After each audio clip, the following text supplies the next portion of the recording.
The new trailer for Grand Theft Auto 6 went live about 10 days ago, and I knew immediately I wanted to talk about it. It's such a huge event in gaming history, really honestly in like modern like entertainment history. I don't think that anything has gotten more attention more quickly than this trailer that's been put out. I think it had like 100 million views in the first 24 hours. The main protagonist, Lucia, is very clearly front and center, like very prominent in the trailers, and so I figured, people would have a tough time with that, and I'm sure some people have, but what I really want to talk about now that I've sat down and looked over everything is just some of the unhinged responses to the GTA franchise as a whole in light of this recent trailer. Like, nothing to do with anything new that we're being shown right now. Of course, one of the people we have to talk about is none other than Elon Musk. He's responding to an ex-employee, and the first tweet from someone called Kettlebell Dan is a list of games I have not played. Then he lists GTA 1 through 6 because, I don't know, he's the coolest person on the planet, I guess. And Elon replies to that tweet and he says, "Tried, but didn't like doing crime. GTA 5 required shooting police officers in the opening scene. Just couldn't do it." A couple things with that, Elon. First of all, dork. Elon, they're not real. It's a video game. Second of all, I'm with you a little bit. Like, I can sort of understand a lot of times when I'm playing RPGs and I have choices whether or not to be like a good person or a bad person, I have trouble separating myself from those actions. Now, a lot of times that's because like the game really wants you to play a certain way, and like being a complete like evil person will oftentimes make playing the game like either impossible or much harder.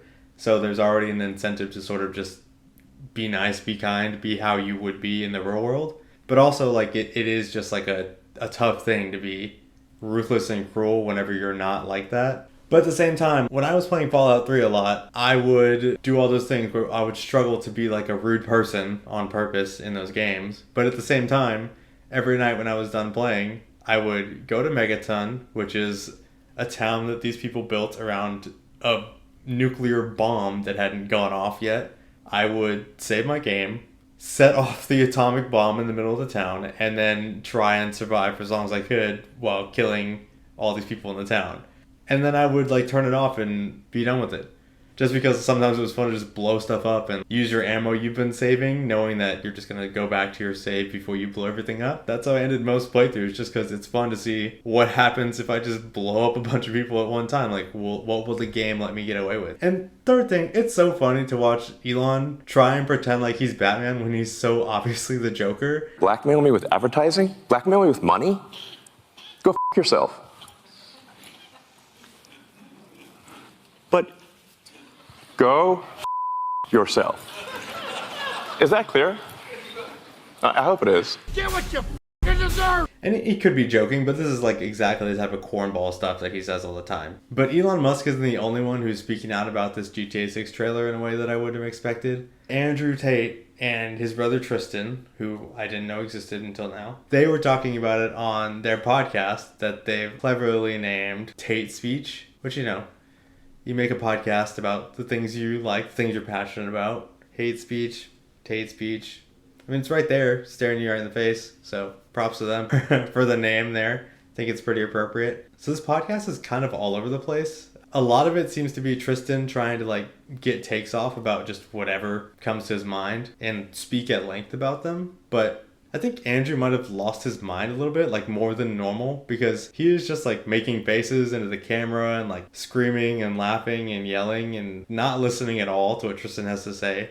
To the point where like the end of this episode is literally Tristan just getting up, flicking Andrew off and just walking out of the room. So we're not missing any context. This is not like part of a bigger discussion. This is just one of the stream of consciousness thoughts that they've thrown out during this 2-hour-long recording session. We make less sense. We're harder. We couldn't be less of criminals than we've been our whole life. So Tristan tells Andrew that they couldn't be less of criminals in their whole lives, which I think what he's trying to say is that it's literally impossible for anyone to have committed less crimes than them. Doubtful, considering they are on trial for like human trafficking allegations. I don't think anyone watching this video, or at least I hope no one watching this video, has ever even come close to doing that. So you're probably further on the right side of the law than these guys have ever been, ever. But I guess realizing that that kind of claim and that soundbite there would make them look ridiculous in front of a jury, he walks it back pretty quickly. He says, okay, all right, last 10 years. We can't be less of criminals than we've been in the last 10 years, and we still end up in jail. So you could talk about football all you like. If they want you in jail, you're going to jail. And again, like I said, Andrew just making face at the camera and moves on. He says, all right, GTA 6 is out. He asks Tristan, have you ever played a GTA 6 game? New GTA 6 is out. Have you ever played any GTA? This is a genuine question. I've never played any of them. I believe that I played the first one.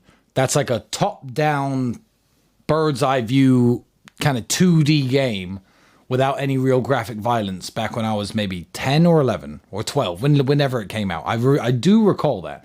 But you know what? I'm going to speak about GTA 6 while you're on the topic, because now we're actually talking about something that's relatively important. He says, no, like I just played like the wholesome Grand Theft Auto like crime simulator game from way back in the day, you know? And he's saying like, oh, it's not like hyper violent, even though Grand Theft Auto is a violent crime generally. So it's not like he's doing community service in the game. But you know, I remember when video games, because I'm very old, I'm an old man. I remember you used to play a little man in a red hat trying to rescue a princess and teaming up with your brother. Now, if rescuing purity from evil while teaming up for your brother isn't a good theme of a video game, then I don't really know what is. Okay, so after he tells us about his original Grand Theft Auto experience, he jumps into this thing that is like one of my least favorite things that people do. If I ever say like back in my day unironically, bounce my head off of my desk, okay? Because nothing drives me crazier than that. Because he's talking about how video games used to be so pure, and video games used to be about a plumber who went and saved a princess, and two brothers teaming up to save purity from evil is like the perfect video game concept. That's what video games used to be, is the way that he's sort of pitching it right now. I mean, we can tell from this podcast right now, like when brothers team up, it's not always the best thing. This is my nightmare right here. So brothers teaming up, not automatically a good thing. I'll say that right now. But also, like, they're still making Mario games.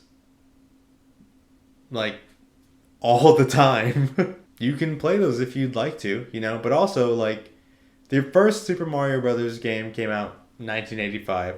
The first Doom game came out in 1993. Dude, like, Doom Guy's motto was literally rip and tear. So, it's not like, oh man, like, video games used to be so wholesome in the early days, and now that GTA 6 is being released, like, these are just like violent games for the sake of being violent. This is not like something that's like egregious or new in any sense of the word, you know? Like, I don't think that this is something that's just popped up out of nowhere. Like, all of a sudden, people don't have any morals. This is crazy. Which is like classic, like back in my day thing. We used to do like wholesome things. And now everything is messed up. I'm not a fan of anyone under the age of 18, 21 maybe, playing video games where the goal is to shoot police officers. I just don't think that's good for society. I just don't like playing a game where I have to like shoot the police. Not only that, but like he goes a step further and says, I don't think that kids under the age of 18 or like 21 should be able to play games where you, I guess, only specifically shoot police. Like, that's like a bad thing that he's saying. Good and bad is relative whenever you're playing a character, right? Like, somebody acts in a movie as like a criminal, like a mafia boss or something, and they shoot a cop in that movie. Are they a bad person? Is that bad for America that people are pretending to kill police officers in movies? I don't think so. I think it's just like, hey man, it's just playing pretend sometimes, and it's fun to do that. And like, nobody's thinking like, oh man, again, like if you're thinking like, I can't wait to do this to a real police officer, it's only a matter of time before you're gonna shoot someone, man. Like, get help, seek help. That's what I'm begging of you. That's your responsibility. All the amazing graphics and engines and whatever people put into these video games, I feel like you could create a better objective with the game, you know? Maybe you are the police officer. Maybe you are trying to stop Sorry, carry on. criminals. Sorry.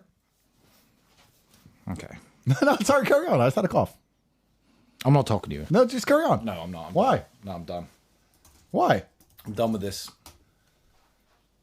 And so after all of that, after the last minute of this podcast you've heard, he's saying, with all the advances, with all the strides we've made in technology and in video games, we should make games where you play as the cops and stop criminals, which for some reason, Andrew Tate is like coughing and like yelling over him as he's saying this, I guess, because maybe even he feels the irony of what's happening here. But it's like, didn't you guys leave America to get away from law enforcement? And now you want to play as them? You want to make them the heroes of this imaginary game? Also, 90% of GTA gameplay that I've seen is basically just killing unarmed civilians. So that's about as close to a cop simulator as you're going to get. But anyways, that's the rabbit hole I fell down this week. I don't know why people are choosing now to be weird about video games like this, especially Elon Musk and the Tate brothers. What a weird place to be like ridiculously pro-cop. The point of the game is not to kill police officers. When you do missions in GTA 5, you complete your objectives, and then normally you have to try and lose the cop before returning to base and completing the mission entirely. And the more police officers you kill, the harder it gets to do that, because your wanted level increases and more tough police forces get sent at you, the more people you end up killing on your way to finish that mission. So there really is no incentive to just kill police officers all the time. The beginning part of GTA 5 is more of like a very story focused, setting up the rest of the game mission, and you're leaving a bank heist, and yeah, you do have to kill cops to get out of there, but it's more just like these are just enemies in a third person shooter thrown at you by a game to like give you an obstacle that sets up the story and gives some stakes to the whole like opening scene of this game.